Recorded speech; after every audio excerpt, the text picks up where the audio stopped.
कपित्त जम्बू फलसारो भक्षितम् उमाशुतम् शोकि विनाशिकारणम्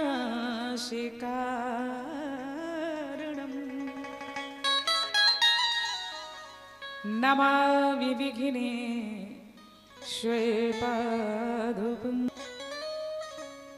निर्विघ्नं कुरु मे देव सर्वकार्येषु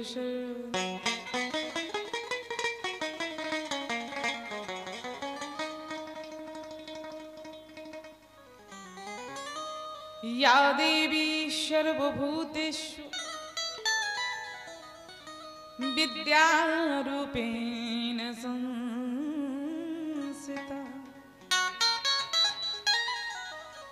नमस्तस्यै नमस्तस्यै नमस्तस्यै नमो नमः।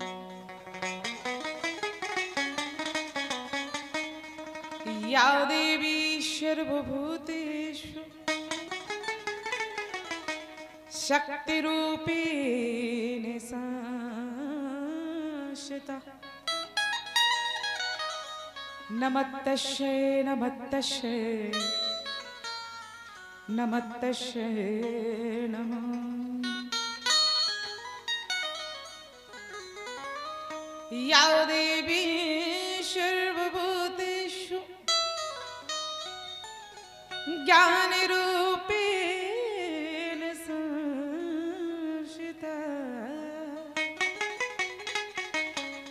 नमस्तस्यै नमस्तस्यै नमस्तस्यै नमो नमः।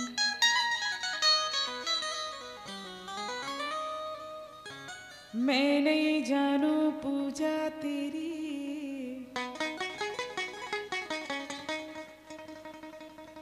पर तू मत करना मैया देवी तेरी बेटी तुझको बुलाए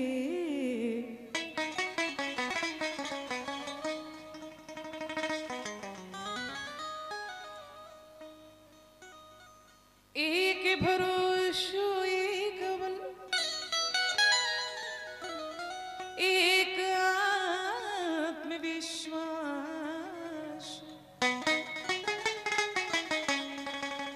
एक राम घनश्याम हित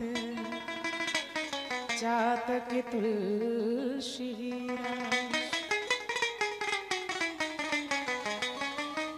श्री राम नगरिया राम की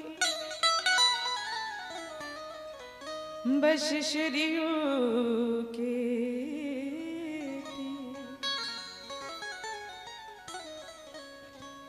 अचल राज महाराज को सोचो की हनुमत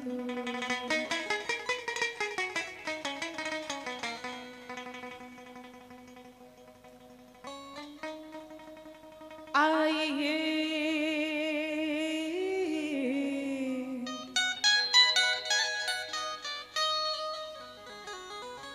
आइए हनुमंत विराजिए कथा कहो अनुसार प्रेम सहित गदीधर शुभ्राजिय पवन कुमार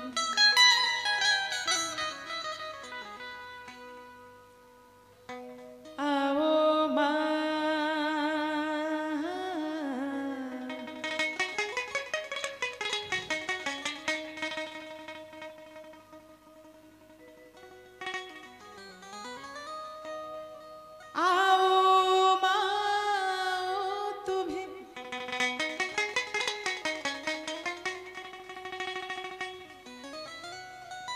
ये बालिका पुकार रही सो मेरे ज्ञान कोश के कपाट खोली जाओ।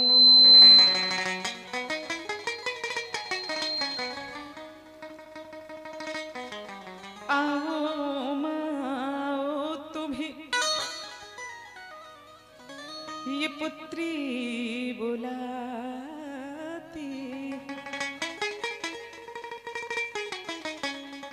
अपनी निज पुत्री के कंठ पे विराजो।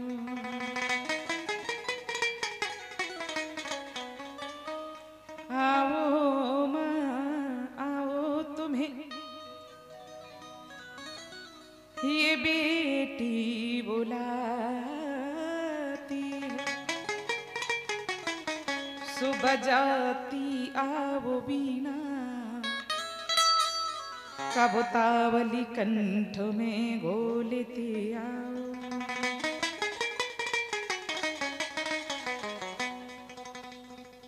नारायणं नमस्कृत्य नरं चैव नरोत्तमं, देवीं सरस्वतीं व्यासं ततो जयमुदीरये। सच्चिदानंद रूपाय विश्वोत्पत्त्यादिहेतुवे, तापत्रय विनाशाय श्रीकृष्णाय वयम्। ये स्मरन्ते पाप होते ही क्षय, सो एक बार मिल कर कहो श्री बजरंग बली की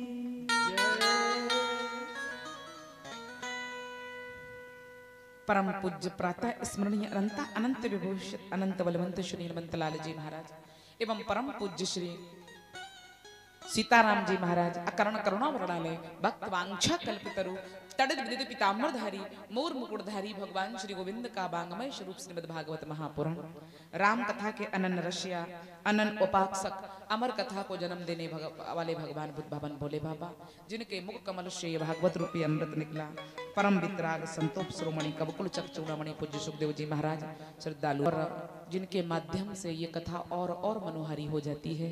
संगीत पर संगत कर रहे मेरे भैया लोग श्रद्धालु भक्तगण, दो बार प्रेम से हरिनाम संकीर्तन, इसके बाद में आगे जैसे श्री हमारे हनुमंत लाल जी की इच्छा। बोली हनुमान जी महाराज की सत्य सनातन धर्म की जगत जननी बागेश्वरी मैया की, सतगुरुदेव भगवान की, चित्त गुरु बाबा महाराज की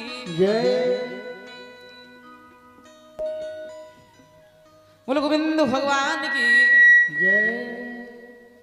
श्याम जाने जिगर तूने पहली नजर, श्याम जाने जिगर तूने पहली नजर, जो नजर से मिलाई मजा आ गया। श्याम जाने जिगर तूने पहली नजर, श्याम जाने जिगर तूने पहली नजर, जो नजर से मिलाई मजा आ गया, मजा आ गया। श्याम जाने जिगर तूने पहली नजर, श्याम जाने जिगर तूने जो नजर से मिलाई मजा आ गया। दिल ये घायल हुआ है दिखाई मजा आ गया। श्याम जाने तूने पहली नजर से मिलाई श्री राधे।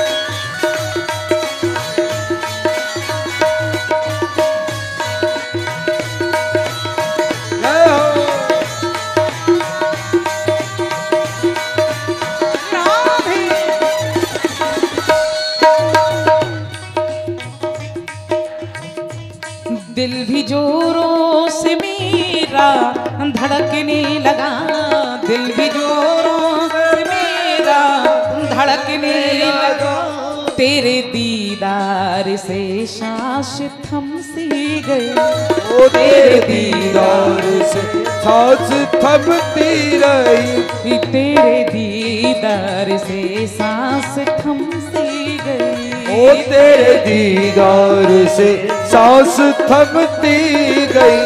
आँखों मेरी लड़ी जो तेरी आँख से, आँख मेरी लड़ी जो तेरी आँख से, देख कर लड़ाई मजा आ गया, जिगर तूने पहली नजर जो नजर से मिला, मजा आ गया।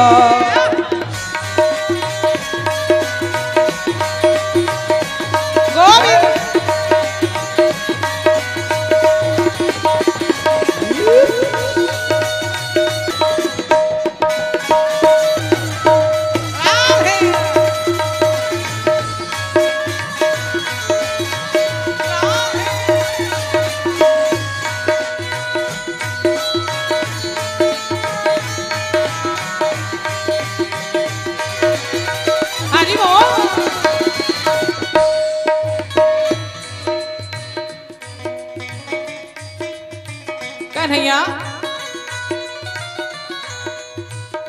शाम जाने जिगर तूने पहली नजर, शाम जाने जिगर तूने पहली नजर, जो नजर से मिला है मजा आ गया, शाम जाने जिगर।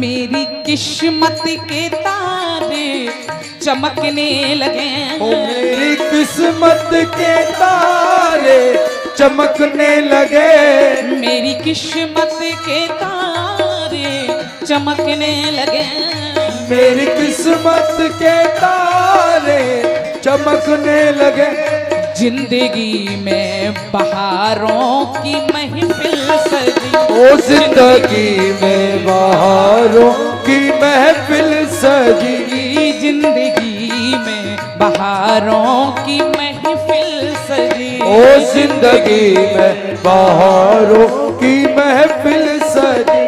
तेरा शुक्राना करके तेरे सामने, ओ तेरा शुक्राना करके मेरे सावरे, मैंने गर्दन झुकाई मजा आ गया, तेरा शुक्राना मेरे सावरे, मैंने गर्दन झुकाई मजा आ गया।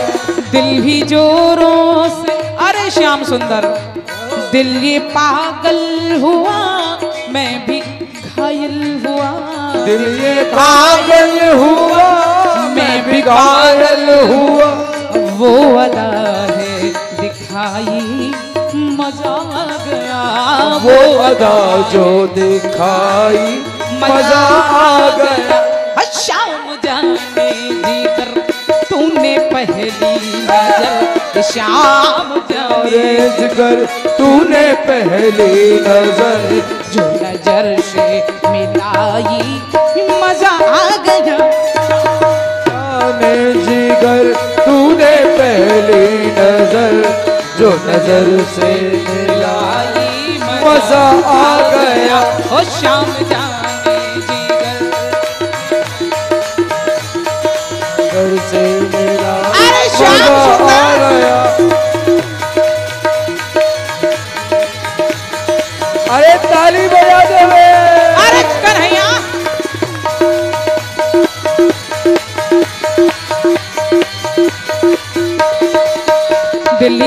घायल हुआ मैं भी पागल हुआ, ओ दिल ये घायल हुआ मैं भी पागल हुआ, दिल ये घायल हुआ मैं भी पागल हुआ, दिल ये घायल हुआ मैं भी पागल हुआ।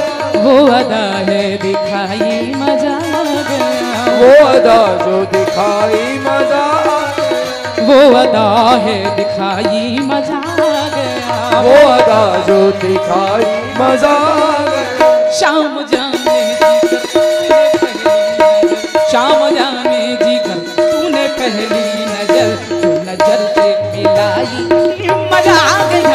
अब जा रे जिगर तूने पहले नजर, जो नजर से मिलाई मजा आ गया, जो नजर से मिलाई मजा आ गया, जो नजर से मिलाई मजा आ गया, जो नजर से मिलाई मजा आ गया।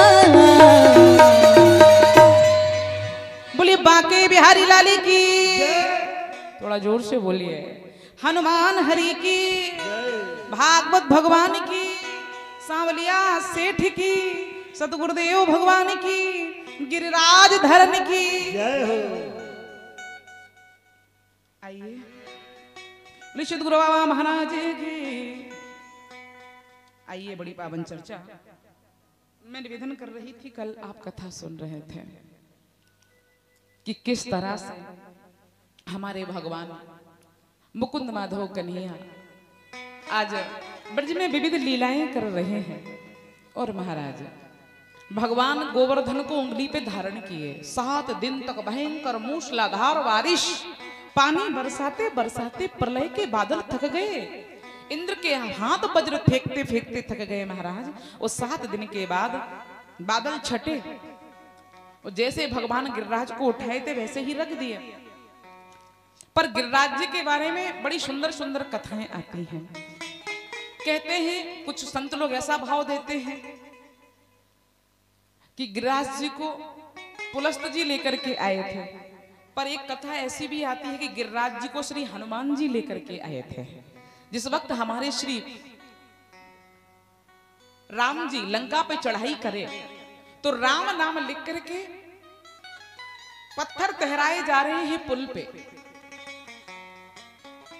लेकिन 100 योजन पुल बनाना कोई साधारण बात नहीं है।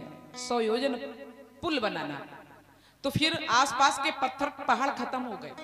अब जब पत्थर पहाड़ खत्म हो गए, वो 27 योजन पुल शेष रह गया। अब कैसे पूरा हो? तो फिर बंदर भालू दूर दूर गए पत्थर और पहाड़ लाने। हमारे हनुमान जी गए द्रोणाचल, द्रोणाचल गए हनुमान जी महाराज। और जो गोवर्धन है ना, ये द्रोणाचल की विशाल चोटी था महाराज। और जब हनुमान जी चोटी उखाड़ना चाहे द्रोणाचल की, तो गिरिराज जी नहीं हिले। तो हनुमान जी जानते हैं कि ये भगवान का भक्त है, तो हनुमान जी बोले देख भाई मेरे साथ चल, अगर मेरे साथ चलोगे तो मैं तुम्हें ठाकुर जी के दर्शन कराऊंगा। तो ठाकुर जी के दर्शनों का नाम सुनकर के, दर्शनों के लोभ से गोवर्धन हल्का बन करके हनुमान जी के हाथों में आ गया और हनुमान जी लेकर के चले। लेकिन राम जी जानते थे कि गोवर्धन भगवान, राम जी जानते हैं कि गोवर्धन आ रहा है, भक्त है, लेकिन वो कृष्ण भक्त है और मैं राम बन के नरलीला कर रहा हूं। अगर गोवर्धन आएगा मुझसे कहेगा गोविंद बन के दर्शन दो, और अगर कहीं मैं गोविंद बना तो मेरी नरलीला खत्म हो जाएगी, वो देवलीला, फिर रावण मरेगा नहीं। हम काहू के मरे न मारे, बंदर मनुज जात दोए बारे।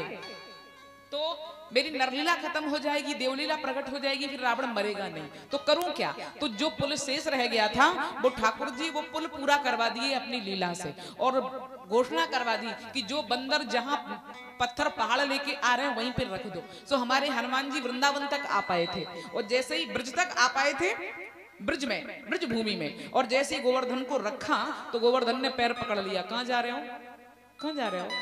न तुमने घर का छोड़ा ना बाहर का, न ठाकुर जी का ही दर्शन कराया और ना घर में ही रहने दिया, ऐसे कहां जा रहे हो? तो हनुमान जी बोले रुको। हनुमान जी राम जी के पास में पहुंचे। क्या प्रभु, मैंने वचन दिया था गोवर्धन को और आपने मेरा वचन झूठा कर दिया। तो भगवान बोले नहीं, गोवर्धन से कहना अभी नहीं, जब मैं द्वापर में कन्हैया बन करके आऊंगा। ऐसे हनुमान जी लेकर के आए गोवर्धन जी को ब्रज के, और भगवान ने बढ़ावा दिया है किसको? गोवर्धन की पूजा को। निसंतान लोग एकादशी से लेके पूर्णिमा तक परिक्रमा लगाई जाती है, दूध की जो धार लगाते हैं, प्रत्येक पूर्णिमा पे जाकर के, हाँ, भगवान गिरिराज को ये वरदान है, वो संतति प्रदान करते हैं, निर्वंशता खत्म कर देते हैं महाराज। आज इंद्र जी आए और 11 श्लोकों में बड़ी सुंदर भगवान की स्तुति करी और भगवान से कहा कि प्रभु हम आपको पहचान नहीं पाए। संसार को नचाने वाले को जब मैं यशोदा के आंगन में नाचते हुए देखता था तो मेरे मन में शंका हो जाती थी, इसलिए प्रभु हम देवताओं के इंद्र हैं और आज से आप गायों के इंद्र हो। तो भगवान को नाम दिया गोविंद। बोले गोविंद भगवान की रात्रि कौन सी? बोले भगवान पिता रात्रि, भगवान पिता रात्रि सरदो इस।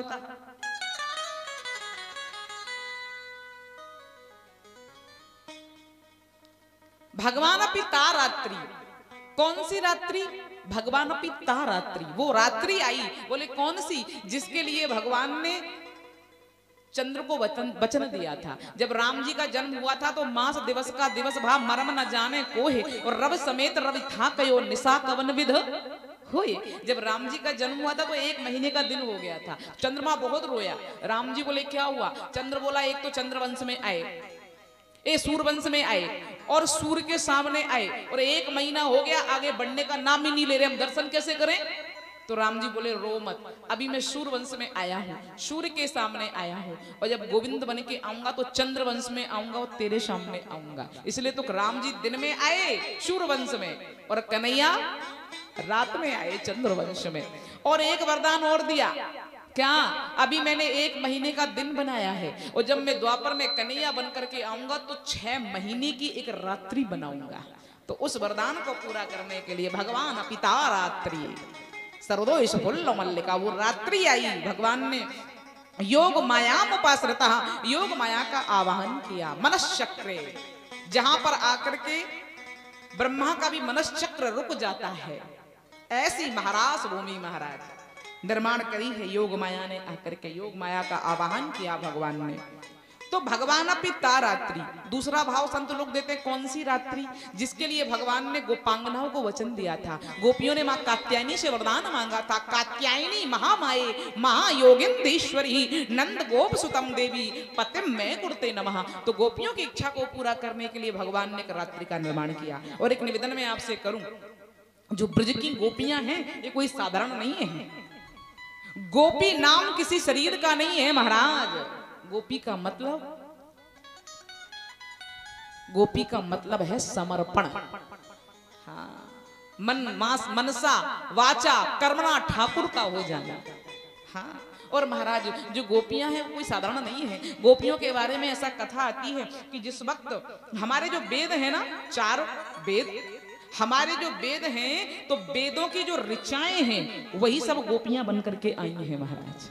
और संत लोग ऐसा भी भाव देते हैं, जिस वक्त राम जी वन में पधारे थे ना, तो वहां पे रहने वाले ऋषि मुनियों ने राम जी के साथ में मां जानकी को देखा, तो उन ऋषियों को थोड़ी मीठी ईर्षा हुई। और ईर्षा क्या हुई कि काश हम नारी बन जाते और कहीं ठाकुर से विवाह हो जाता तो ये सौभाग्य हमें मिलता। मां जानकी को साथ में देख करके थोड़ी हल्की सी मीठी ईर्षा हुई कि काश ये सौभाग्य हमें मिलता। तो भगवान बोले अभी नहीं, द्वापर में आएंगे, आप सबकी इच्छा को पूरा करेंगे। तो कहते हैं जितने भी वन में रहने वाले ऋषि मुनि थे ना, वो सब गोपियां बन करके ब्रज में आए। हाँ, वो सब गोपियां बन करके। और एक भाव संत लोग और देते हैं, जिस वक्त हमारे भगवान बामन बनकर सुतल लोक में पहुंचे थे ना, बलि के यहाँ पहुंचे थे ना भगवान बामन बन करके, उस समय जितनी भी दैत्य कन्याएं थी वो भगवान बामन के रूप को देख करके मन में सोची काश ये हमें पति रूप में मिलते हैं। तो भगवान बोले आप सबकी इच्छा को पूरा करेंगे। तो कहते हैं वो जितनी भी दैत्य कन्याएं थी वो सब गोपियां बन करके, वो सब गोपियां बन, अनेक भाव हैं संतों के। और अब भगवान पिता रात्रि सरदो इस फुल्ल मल्लिका विक्षरन्तु मनश्चक्रे योग माया उपाश्रितः। भगवान योग माया का आवाहन किए और आई शरद पूर्णिमा की रात्रि। और आज मेरे गोविंद ने बड़ा सुंदर श्रृंगार किया, पीला पीतांबर, कांधे पे काली कांवर, गले में वैजंती की माला, कानों में कनेर के पुष्प के कर्णफूल, हाथों में बांसुरी, सर पे मोर के पंख का मुकुट। और महाराज यमुना किनारे पहुंच करके भगवान ने अपनी बांसुरी को अधरों से लगाया तो ऐसा लगा मानो निष्प्राण बांसुरी में प्राण आ गए हैं क्या।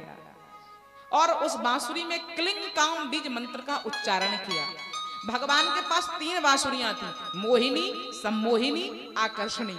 मोहिनी बंसी भगवान रोजाना बजाया करते थे, लेकिन सम्मोहिनी बंसी जब गायें चरते चरते दूर निकल जाती तो उन गायों को बुलाने के लिए भगवान सम्मोहिनी बंसी कभी कभी बजाते थे। लेकिन आकर्षणी बंसी भगवान ने एक बार बजाई, केवल एक बार आकर्षणी बंसी। पर गजब की बात देखना, बजने वाली मुरली एक, बजाने वाला कन्हैया एक, लेकिन गोपांगनाएं हैं अनेक, गोपांगनाएं हैं लाखों। लेकिन उन लाखों गोपांगनाओं को उस मुरली के द्वारा अपना अपना नाम सुनाई दे रहा है। अरे ये तो मेरा नाम है, कन्हैया मुझे बुला रहा है। अरे मुरली एक है, बजाने वाला कन्हैया भी एक है, लेकिन गोपांगनाएं लाखों हैं। लेकिन उन लाखों गोपांगनाओं को उस मुरली के द्वारा अपना अपना नाम, अरे ये तो मेरा नाम ले रही है, कन्हैया की मुरली तो मेरा नाम लेके बुला रही है, गोविंद की बांसुरी तो मुझे बुला रही है। तो जो जैसे तैसे उठ धावे, अपना काम धाम छोड़कर गोपियां भागने लग गई महाराज। एक मैया तो अपने घर में गोबर का चौका लगा रही थी और तब तक गोविंद की बांसुरी बजी तो हाथ धुलना ही भूल गई, गोबर हाथ में लिए भाग खड़ी हुई। एक मैया तो पूड़ी बेल रही थी और गोविंद की बांसुरी बजी ना तो बेलन रखना भूल गई, बेलन हाथ में लिए भाग खड़ी हुई। एक मैया तो लाला को दूध पिला रही थी, तब तक सासू माँ की आवाज सुनाई दी, सुनो बहू छीके पे दूध रख देना। गई थी छीके पे दूध रखने और तब तक गोविंद की बांसुरी बजी, सब उल्टा पुल्टा हो गया। दूध उतार के नीचे रख दिया, छीके पे लाला बैठाल दिया और भाग खड़ी हुई।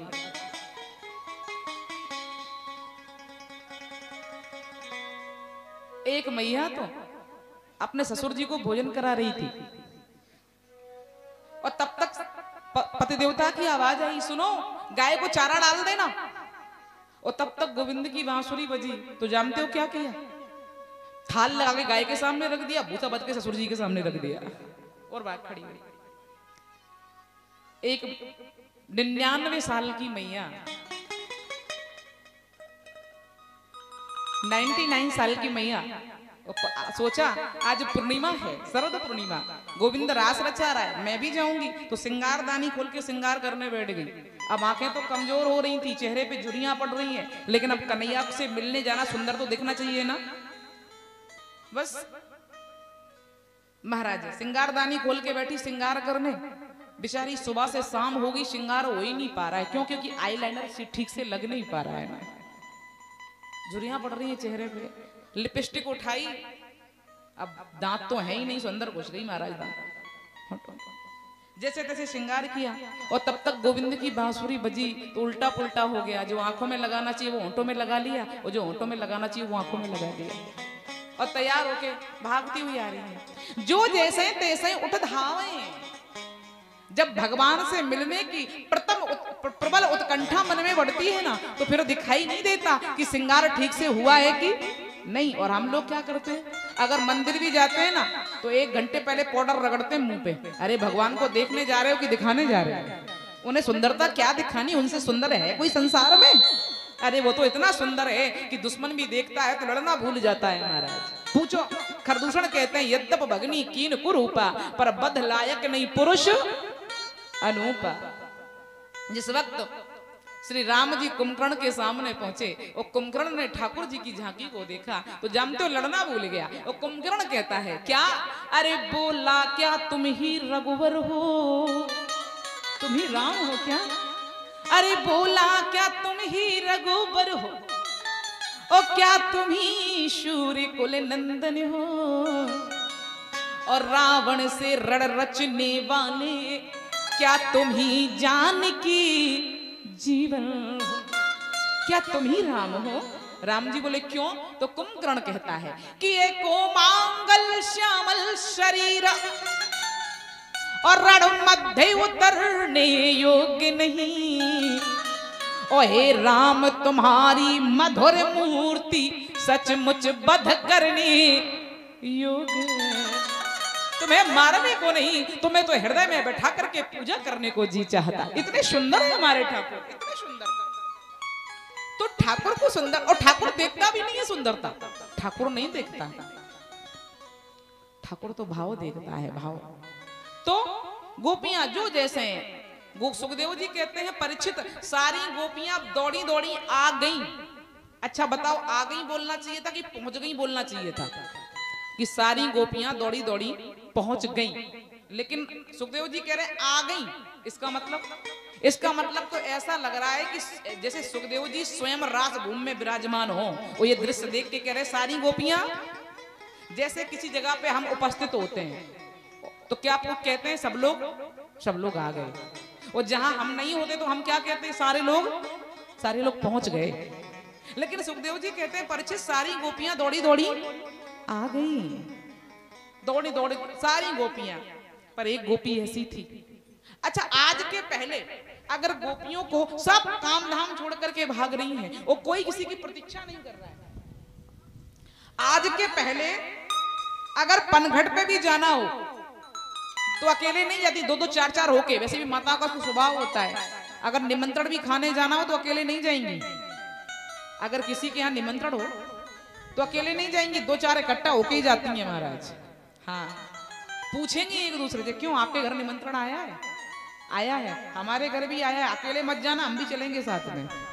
फिर तैयार हो गए, इकट्ठा हो गए, तब तक कोई तीसरी दिख गई, काय बहन निमंत्रण खाने जा रही हूँ, रुको मैं भी चल रही हूँ। तो 10 मिनट खड़ी रहेंगी, प्रतीक्षा करेंगी, लेके जाएंगी महाराज।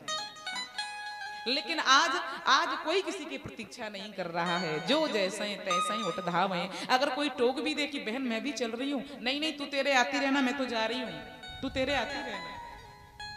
और एक गोपी ने सोचा गोविंद से मिलने जा रही हूँ, थोड़ा ठीक ठाक तो दिखनी चाहिए ना, तो श्रृंगार करने में लग गई, और श्रृंगार करने में लग गई, और जब श्रृंगार करके निकली थोड़ा विलंब हो गया। पति ने देखा, कहाँ जा रही हैं आप?